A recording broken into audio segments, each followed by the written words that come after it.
Ever wish you could take apart malware like it's Lego? Meet REMnux and Ghidra, your new best friends for breaking down bad stuff without blowing up your machine. So REMnux, as you might expect, is a Linux distribution, Linux system, and it comes with a lot of tools to investigate shady files, malware, sketchy traffic, and so on, without frying your real system, of course. And then there's this Ghidra tool. It's a reverse engineering toolkit, and you can drop in a binary, any application, and boom, you can investigate with assembly, and it can almost human readable, and can see function names, trace logic, hard-coded secrets. So it's a bit like X-ray for binaries. So together, it's a very powerful combination for malware analysis. You see, I'm running here REMnux on the computer. If I go to activities, we don't see anything here, but we go to the menu, and we have this Ghidra tool here. If we click on it, it will start in Ghidra. And it will just take a second or so to start. You'll see this user agreement, and then it starts Ghidra. So it's based in Java, and you can use this to analyze malware. It's a really powerful tool. It has this interface, and we don't need the help here, so we can close this. And from here, we can start a new project. So let's open a malware file in Ghidra. We click on File, New Project. Then click Non-Shared Project. We can give a project name, so I'll call it Malware 1. We have a project directory, it's fine with me. Click Finish. And now we have this screen. You see, we didn't load any binary yet, so we click here. Then we will import the malware. So we can say import file, go to the downloads folder, and let's say we use this executable, malicious executable. Click the file to import, and you'll see starts importing. You can select the type of executable. By default, it detects here that it's a Windows executable. You'll see Windows. So we just click OK and let Ghidra do its job. Now this importing can take a moment depending on. So you'll see it imported the malware. It gives some information here, like the compiler ID, language ID, what compiler was used here. You'll see this one was made in Visual Studio. That is for Windows, portable executable. So PE is always Windows executable. So some general information we can find here for this malware file. We even get the fingerprint here, execute MD5 and execute SE7. So fingerprint is like a unique ID for files, just like fingers have fingerprints, files have fingerprints. And these fingerprints you can use to identify malware. So here we see those unique fingerprints. Okay, let's click OK. And you see from here, the file is actually loaded. Now, if we double click on it, you'll see starts this launch tool.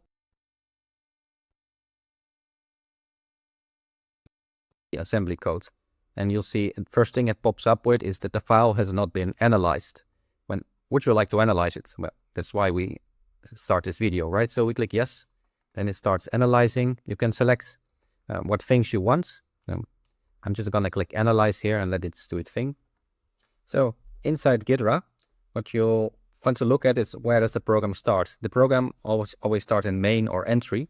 If you go to functions and open that up, and scroll down, you'll see this entry here in purple. If we double click, we see the main or the entry point of the program in C code and also in assembly here on the left. So you see here, this is C code. If you programmed it before, we have the function entry. It begins the function and it calls here two functions. You'll recognize those with these curly brackets and a semicolon at the end. So it calls the first function and the second function. Let's go back here. It calls the first function here. And here it calls the second one. So when you see these two colons and semicolon, you'll know the function is being called.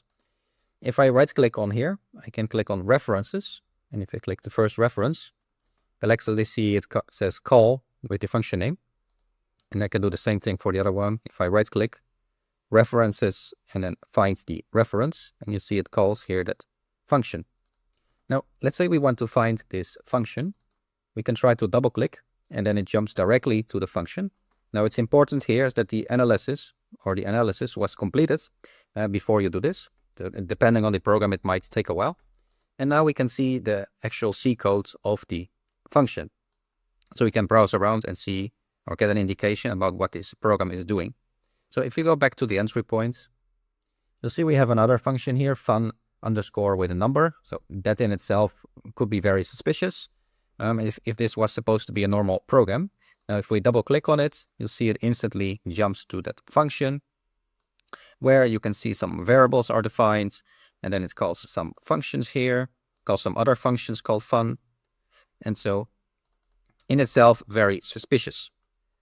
And so you can do this analysis with any file you have. You can load in the binary inside Ghidra and start to browse around what functions are there, what modules are being used, what libraries, and what is actually happening here. So here it has a lot of these fun functions in this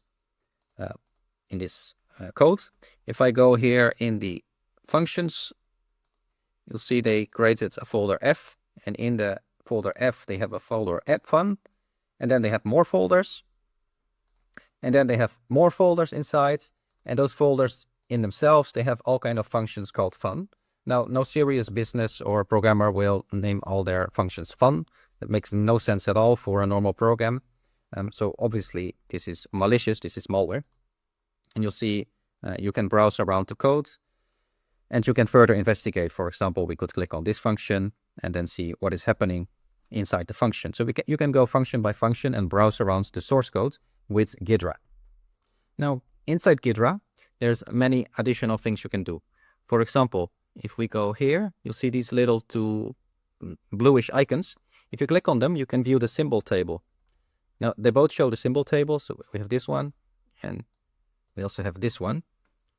So depending on which you prefer, if I click on the first one, you can see all the functions that are being imported from libraries. So these are all building blocks. Every library or module, every DLL file is a building block that has one or more functions inside, right? So this one, all kind of image functions. And you can see here if this is an internal function or external. If it's external, it's coming from a DLL file from an external module. If it is internal, it is inside the program itself. You can see how much they are referenced in the program. And if we scroll down, we can see all kind of things. So this one obviously seems to be using the internet. You'll see here internet close handle, open handle, HTTP. Also, you might recognize that from the browser, FTP. So this one is using the internet. Now we can scroll down and you can see all the functions it's using and what module it's coming from. And this program is using a lot of functions. As you see, it's quite a large program. Now we can scroll down this list. You'll see it on the sidebar. So these are all external ones we have using from kernel DLL. So kernel DLL has a lot of standard things like read file, write file. That can be suspicious, but it depends on the program. In case, for example, it could indicate randomware, if it is malware, if it is writing and reading files. So not necessarily neutral if it is a kernel, if it's using this kernel library. It depends. So we can see all kind of modules that are being used here. And if we scroll down this list, we can see all the functions. If we go further, we can also see the internal ones. So you'll see they change color, so those are in red. And then we have the internal functions. And you can see a lot of weird names here. They're all called fun with some random number. So that in itself is very suspicious.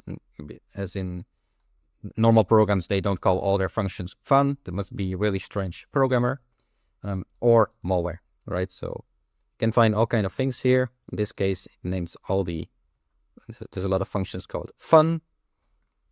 And you can browse this list where you can find different function names and where they're used and so on. So quite a nice feature here, this symbol table, because you can get a quick glance of what libraries are being used, what functions are in there, how much they are referenced, and both external and internal functions that are being used by the program. Now, you can also open the call tree. So a program consists of multiple functions and it jumps from one function to another function. It's called the function tree or the call tree. So it starts from, for example, the entry function here, and then it can jump into the security init function and this fun function. So that's the call tree, and you can view that. If you click on this little button here, you get this pop-up here below. So let me demonstrate that. If we try to close this and we click on this button, you'll see it opens up the function call tree, and this is the entry point. So to view that, we had it on the left, we go functions, entry. So it starts with this entry point, then it calls the function security init. And sometimes from a function, it calls other functions, right? So if it starts this function, and then it's calling those other functions here. So it's calling this function, and this function, and this function. So it's calling different functions. You'll see this function's name here. They are being called from that function. Now, let's say we close this one and we open this function and we start to look at what functions are being called inside. Now, it can be that no function is called inside if it's a very simple function, or it can be other functions are being called inside. In this case, there's a lot of functions being called inside. And once I open it, you see there's a use list of functions being called. So we can investigate also using this call tree, which functions are being called, and what are the function names, and so on. Now, this can be easier than clicking through here, right? We can click here, and then we can click here, but we don't really have an overview. If we go to the entry point and view it in the call tree, we have a quick overview. Now, we can enlarge this as well. Of course, we can drag it, and we have an overview of which functions are being called directly in this call tree. It's a nice feature from Ghidra. We have this function here. If we go to the entry, we have the entry point and two functions. We had a visual representation. However, it is still a bit like a tree, right? It's not really visible. So in Ghidra, there's a tool to really see this visually. If you go to Window, you have this function call graph function. If we click on that, you can visually browse through it. So we have this entry point, then we have those two functions, and you'll see I already had extended it. You can click on a function and then open it up, and you can see the functions being called in that function. Now, alternatively, this works for this one as well. If we click on it, you see we can extend it. And alternatively, we can simply double click on the function, and it then opens up. And in this case, we can see visually which functions are being called. So we have the security init function here, and then in this chart, we see it's calling the get all file system time. So that's this function. You see that's being called here. So you can visually browse through this code as well through the functions using that functionality. If you go to Window and then the function call graph.